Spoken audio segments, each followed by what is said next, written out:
to this episode of the Rise to Reign podcast, where we believe that God wants you healed so you can wholeheartedly live your purpose and love your life. And in this episode, we are talking about Rise to Reign principle number 1, which is the underlying principle, which basically is the underpinning to the entire Rise to Reign system.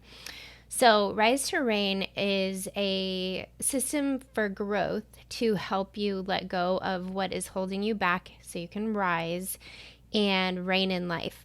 And so there are 7 principles or pillars, and they are applied to 7 categories. So I explained in last episode that I'm going to take those one by one and do a deep dive.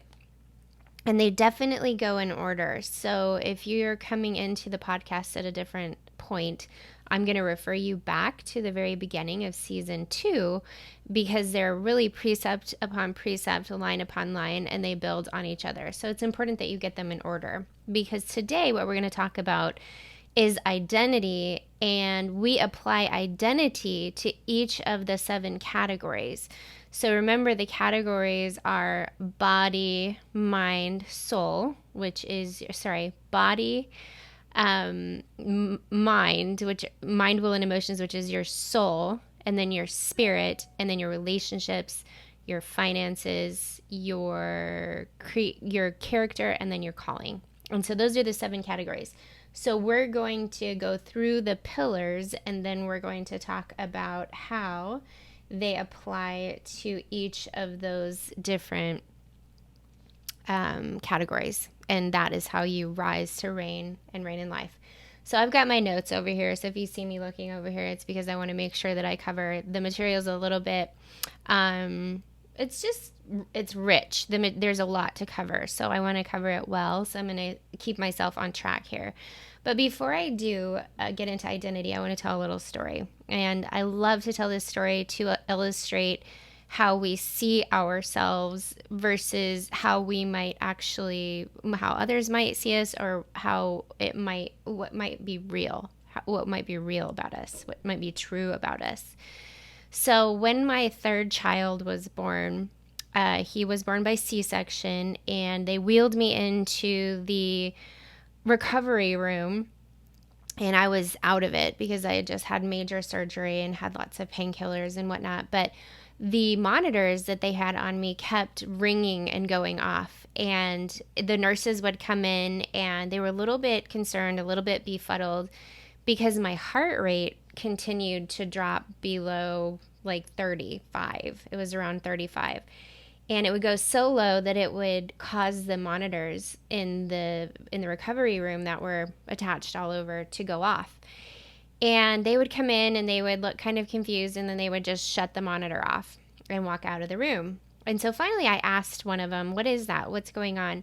And she said, "Well, your heart rate is really low. It's abnormally low. Can you think of any reason why that would be?" And so in my drug-induced state, I thought about it, and I was like, why could my heart rate be really low? And then I got an idea. And I was like, well, maybe it's because I ran a half marathon. Right before I got pregnant, I had run a half marathon, and it wasn't even my first half marathon. It was my 2nd half marathon. And she goes, "Oh, you're an athlete." And I was like, "That sounds good. Yes, I'm an athlete." So she's like, "Well, that explains it. That explains the low heart rate." Now, bear in mind, I had been pregnant for 9 months, and I was laying in a hospital bed, probably 20 or 30 pounds overweight, and had my stomach cut open. But I really liked the idea of myself being an athlete a lot more than what was currently my present reality. So this kind of caught fire, and the charge nurse told the next nurse that came in on shift not to worry about my heart rate being so low because I was an athlete. And so they wheeled me into my room where I would spend the night and spend the rest of the time recovering in the hospital before I could go home. And this kept happening all night long, every night, all day long. These alarm bells would be going off. And the nurses would come in sometimes a little, flustered, and I would just reassure them and calm them down and say, don't worry about it. I'm an athlete. And they would be like, okay. And no, that's like Lance Armstrong, and he was blood doping. So that's like Lance Armstrong's heart rate. Certainly not ever my heart rate before that time or since. And I was certainly never on that level of an athlete, even though I had maybe completed a few athletic type endeavors. So it's comical to look back on now with clear eyes, and knowing what was really going on.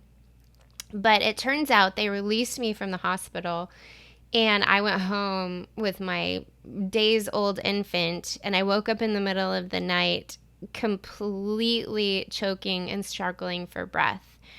And I was rushed back to the hospital, and it turns out that I was in congestive heart failure. I had been afflicted by a very unusual affliction called peripartum cardiomyopathy, and my heart was enlarged, and I was dying. I was at great physical risk. And that's why those alarm bells kept going off, was because there was something alarming going on in my body.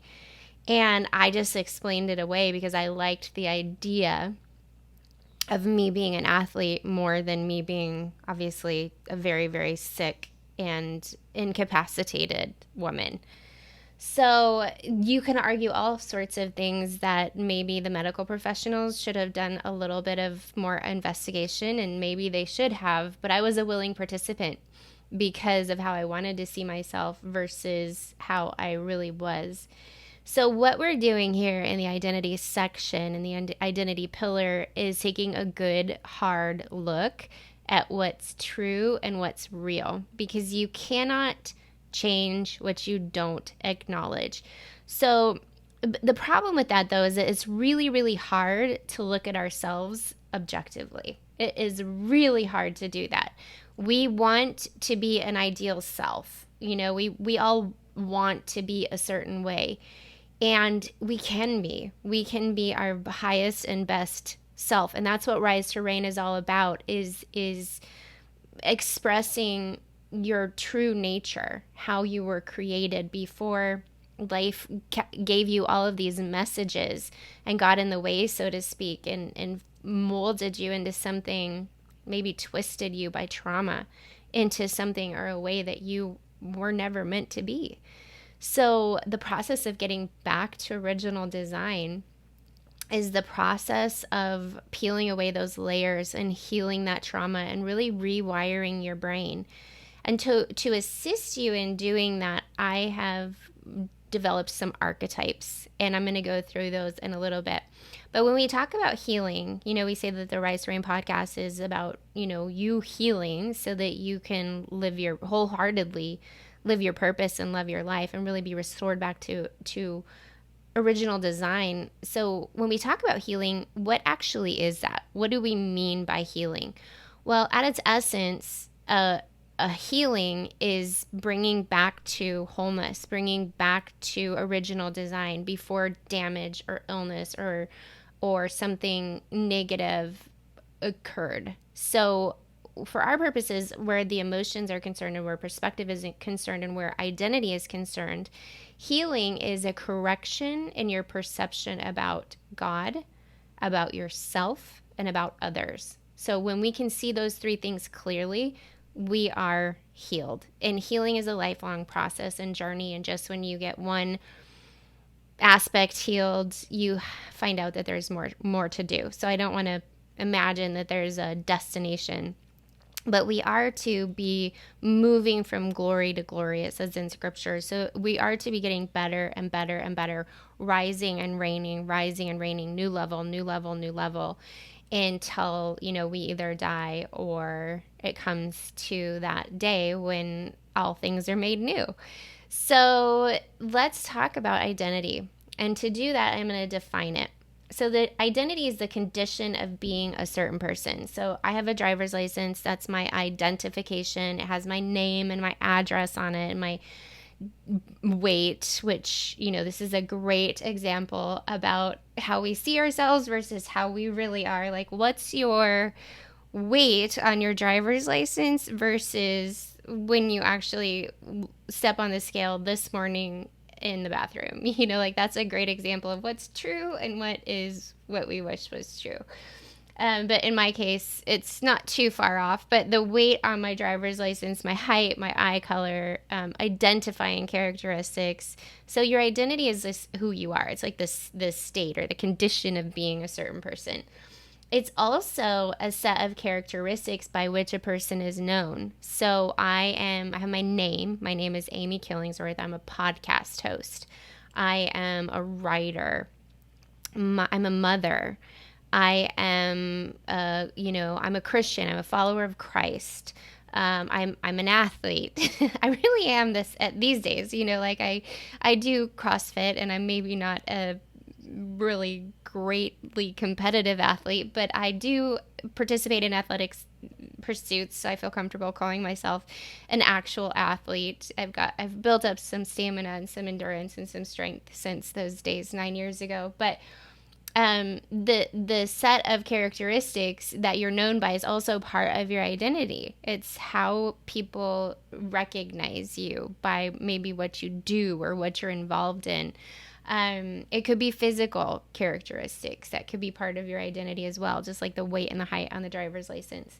Your identity is also a combination of how you see yourself, how others see you, and how you really, really are. So for our purposes, we want to talk about who you really are versus how you show up sometimes.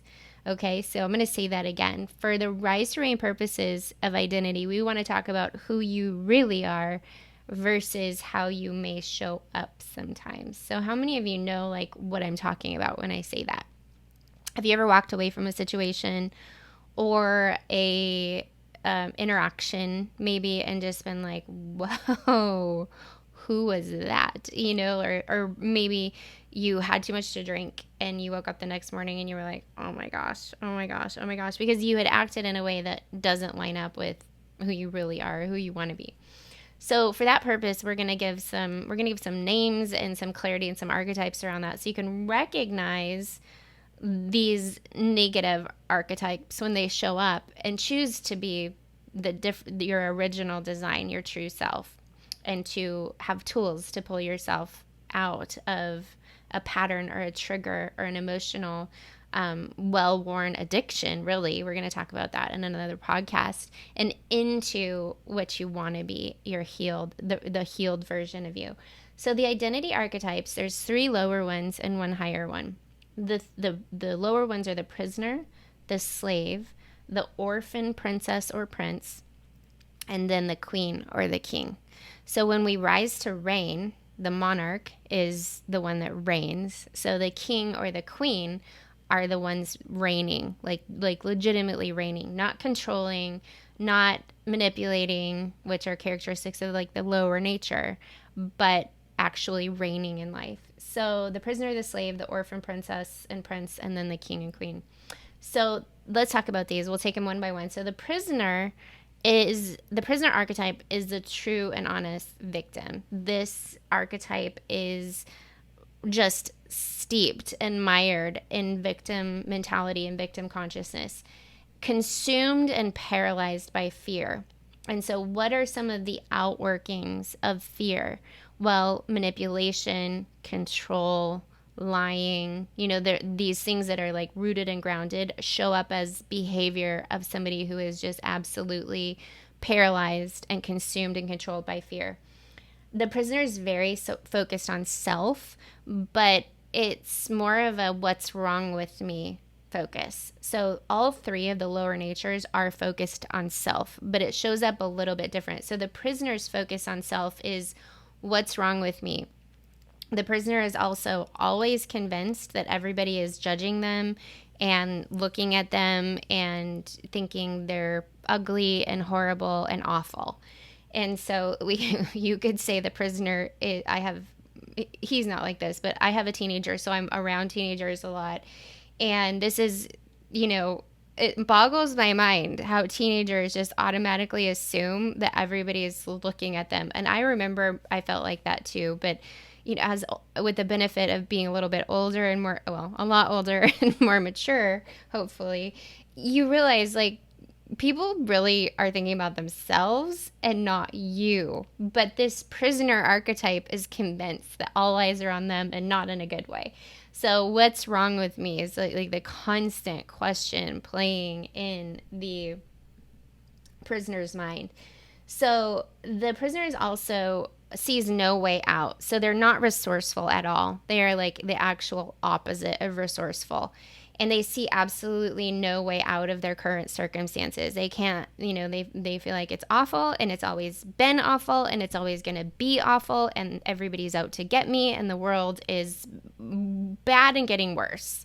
Sees no way out. They're looking for a savior outside of themselves. And so the prisoner very often gives his or her power away to institutions, to a partner, to teachings. Like this is a prisoner would be somebody who would be very susceptible to getting involved in a cult. And then the prisoners also, because they lack resources and resourcefulness, they're very, very dependent, maybe on the government, maybe on their job, maybe on their family. They don't have the agency, or they don't exercise their agency. So there's a lot of dependence there. So the second archetype is the slave. And the slave is the martyr, also controlled by fear. So all three of the lower natures are really controlled by fear. And they're also, I should have mentioned this with the slave, but they're also a manifestation of the ego, or what scripture calls the flesh, which is like our base nature, our lower nature, and what Freud would call in a psychological sense the ego, which is that part of us that is negative, that is not our true identity, but it's a personality that's shaped by our experience of life. It's not who we truly are. It's the way that we show up, or our representative that we send into the world that is guarded and manufactured to deal with the hurts and the problems of pain of life that isn't really true, but it's a coping mechanism. Okay, so that's kind of what the ego is. The slave is also very, very focused on self, but again, this is masked by being a martyr. So in the slave's very essence, they're codependent. Remember, they're a martyr. So they're going to work on your problem harder than you're going to work on your problem. They're going to make sure that you're okay so that they can be okay, but they're going to call it empathy and they're going to call it service, but it isn't really, because it's still about making them feel okay, making them okay. All right, so that's like they're focused on themselves, but at first blush you might think, oh, that person's so giving. This is the classic like mother who's like, I carried you for 9 months and then I was in labor for so many hours and you almost killed me, and then I raised you and you're just gonna not come home for Christmas. Like that's the classic martyr. They exist in all walks of life and all genders and all stations. I don't mean to pick on moms, but that's the classic slave, the classic martyr that is like, it seems like they're focused on their kid, but really they're getting their identity from their kid, and they're cannibalizing their child to be able to have some significance. So that is the slave. And the slave is also really lacks boundaries. They live in response to other people. Also a very blaming energy around the slave. So, they can't be happy because you're doing this, that, and the other thing. They're angry. They're resentful and bitter. Accepts and expects abuse. So you find the slave in an abusive relationship. Think about a slave, like getting hit over the back and getting controlled and living legitimately in response to other people. And because of their fear, they're very manipulative and very controlling. All three of the lower natures, you're going to see manipulation and control. But with the slave, it's kind of a defining characteristic. And again, we're gonna take these archetypes and we're going to apply them to real life situations. But I want to build the foundation for you right now so that you know what we're dealing with, so it makes sense when I'm talking about it later. So now we have the orphan, princess, or prince. So a true princess or prince is just a young king or queen, really. So that's why I call it the orphan, prince, or princess, because this has a very self-sufficient, like toxically self-sufficient characteristic to it. So the orphan, prince, or princess is the brat. Okay, this is like the girl boss or the really ambitious guy that's going to go like make it happen and, you know, put himself all over social media. And this is where narcissism, which is kind of a buzzword that is in our society, would fall. This is where, you know, maybe somebody has spent a lot of time as a prisoner or a slave and they're like, I'm not going to take it anymore. Like, I'm not going to take it anymore. I'm going to rise up. So this is really a false ascension, whereas true rising up and true awakening results in a king or a queen. This is sort of a false awakening or a false arising. And it's very seductive because it feels powerful, but it isn't true power. And we're going to juxtapose these in just a moment. But what I want you to take away from the orphan, prince, and princess is that it is a more empowered version of a very fearful person, a seemingly more empowered version of a very, very fearful person. So the orphan, princess, and prince has certainty and significance as his or her highest need. So when I say significance, I don't mean that they want to, you know, make a significant impact on the world and that they arrange their life around that. What I mean is that they want to be seen and they want to be acknowledged. And this is a driving force. We all want that, by the way. Human beings want that and need that. It is a human need. But it becomes a problem when it becomes your priority. So when you do good work, when you serve others, when you provide lots of value to the world, significance is a byproduct of that. And in that order, it's healthy and it's good to get your needs met for being significant. But when significance is the goal, and when all of your actions and efforts serve the purpose of you being seen and heard, that is an orphan, prince, or princess. It's not fulfilling. It's never enough. And it's actually very harmful to the person and very harmful to the people, very toxic to the people involved. And then certainty is just like really risk averse, you know, like I must have money because their dependence is in themselves. It's a toxic self-reliance and not in God and not in the perfect provision of a good father. So the certainty here is like we all want to feel safe. We all want to feel secure and certain, and that's good. But our certainty and our source should be in God. And so the hallmark of the orphan, prince, and princess is that they're really relying on themselves and they're really dependent on themselves, self-sufficient, toxically. So he or she demands to know the whole plan before taking a single step because they're very risk averse. So they're like, if I can't win, I'm not going to play. If I don't know that I'm going to be successful, I'm not going to do it. And they miss a lot of opportunities and obviously are missing the whole purpose and thrust of life, which is to serve God and serve others. So there's also hustling, pushing forward, very demanded and very exhausted. This person is chronically exhausted, but they're still hustling because they're hustling for worth. Again, toxic self-sufficiency, that can be said many, many times because that's kind of the linchpin, and lacks any real connection with other people because they're disconnected from their source or disconnected from God, and they're disconnected from themselves. So it's really hard for them to connect with other people because they're so focused on themselves and so focused on their own significance. So the orphan, prince, and princess, I really want you to get this picture, is what the flesh or the ego will do to empower the slave or the princess, or sorry, the slave or the prisoner. And it's no better. It's just, in fact, it might be even more painful.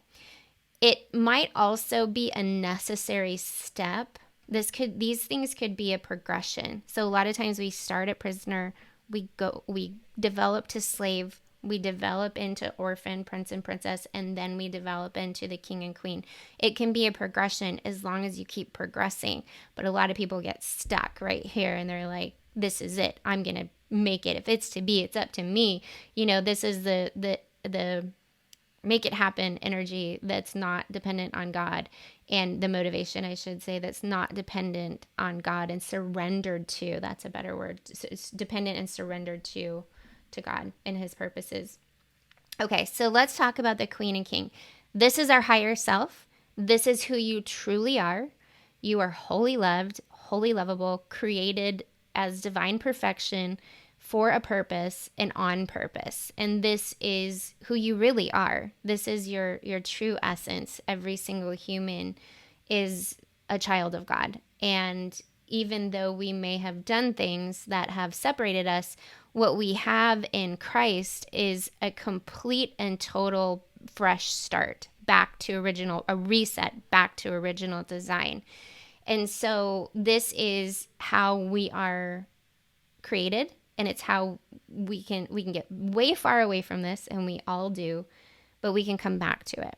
And that's really what healing is a coming back to your true essence. So the king and the queen are the sovereign. And next week, I'm going to talk about what sovereignty is. It's pillar number 2 of the Rise to Reign system. But the king or queen's the sovereign. I've been watching The Queen on Netflix, and that she refers to herself constantly as the sovereign. And so I want you to really keep that in mind, because when we talk next week about sovereignty, it's a major characteristic of the king and queen. It is your true identity. It's your authentic self. The king and queen, instead of being ruled by fear, is now ruled by love. Their motivation, and in the definition of love, is not a warm, squishy feeling. Our definition for love is unselfishly seeking the best for other people. It's an action. It's a choice. And they're ruled by that value and by that expression of love, unselfishly seeking the best for other people. They know they will fail and be judged. So the prince and princess is really enslaved by other people's opinions. That's a real characteristic of the prince, the orphan prince and princess, is that they're enslaved by other people's opinions of them. But the king and queen are not. The king or queen are not. They know they'll fail. They know they'll be judged.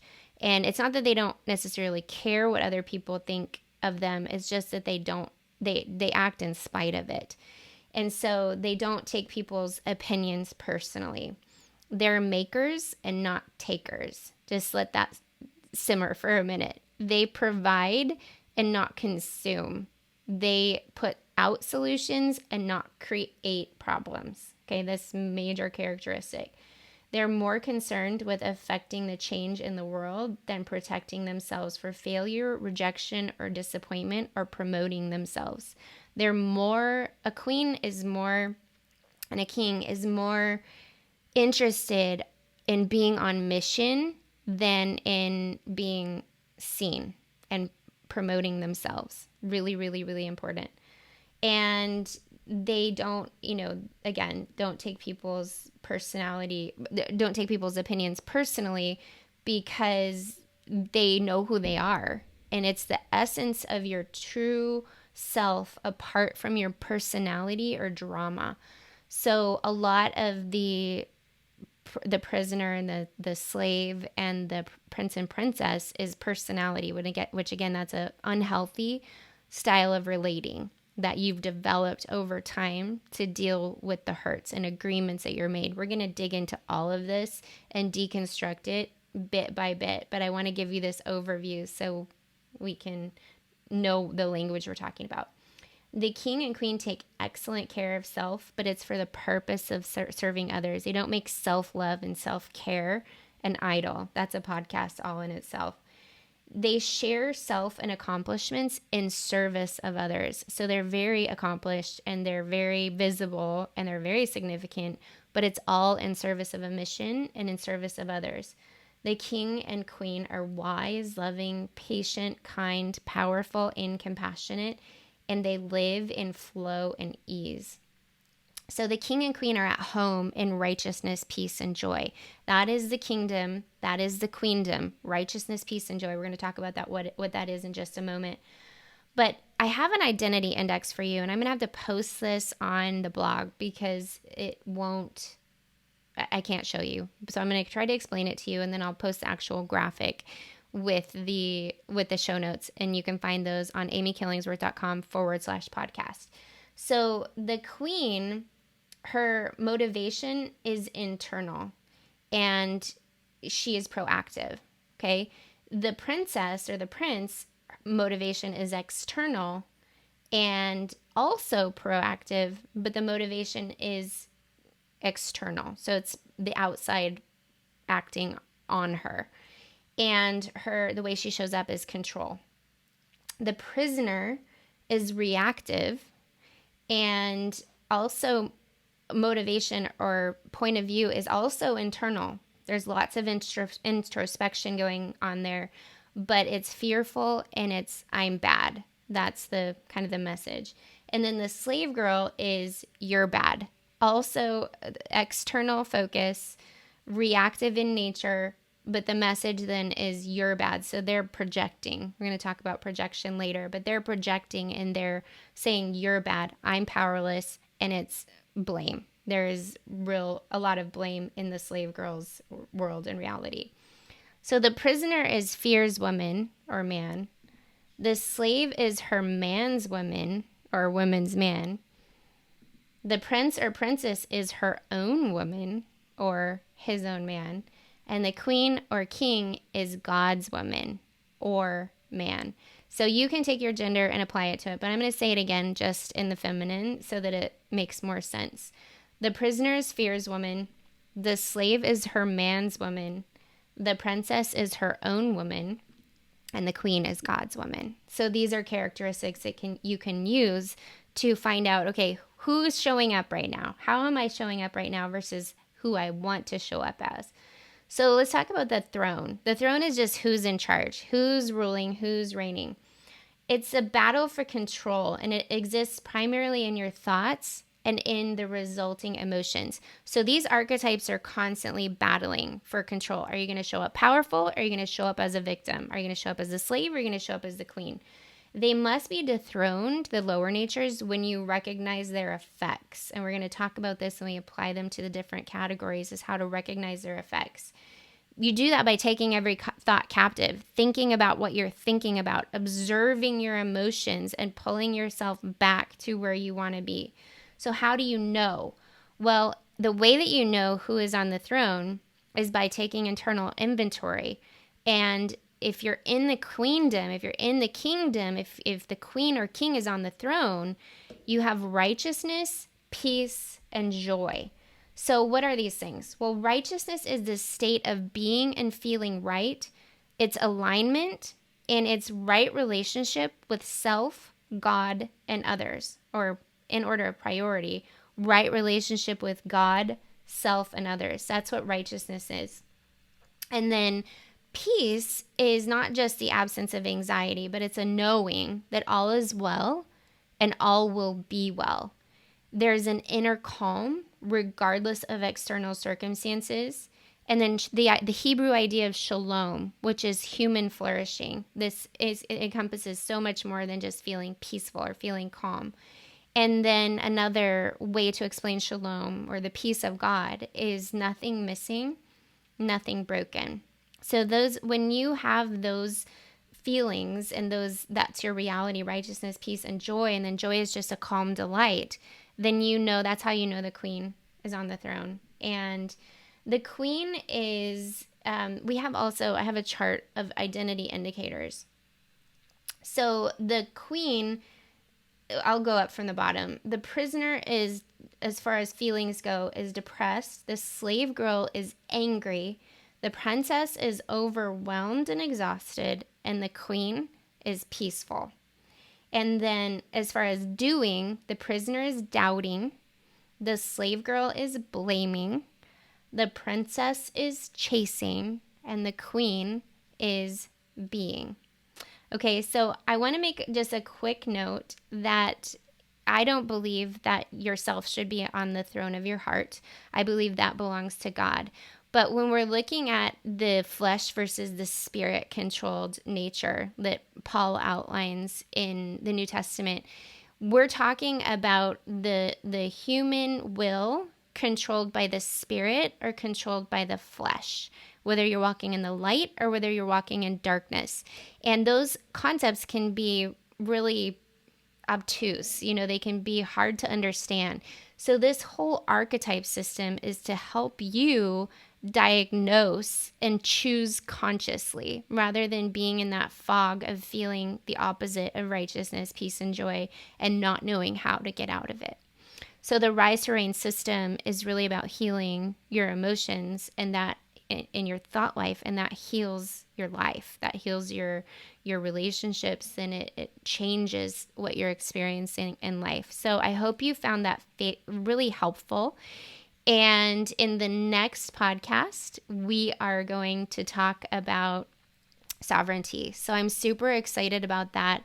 And I hope you found this useful. I hope you'll start putting it into practice and activating it and start paying attention this week to who is showing up and choosing consciously to show up as that queen.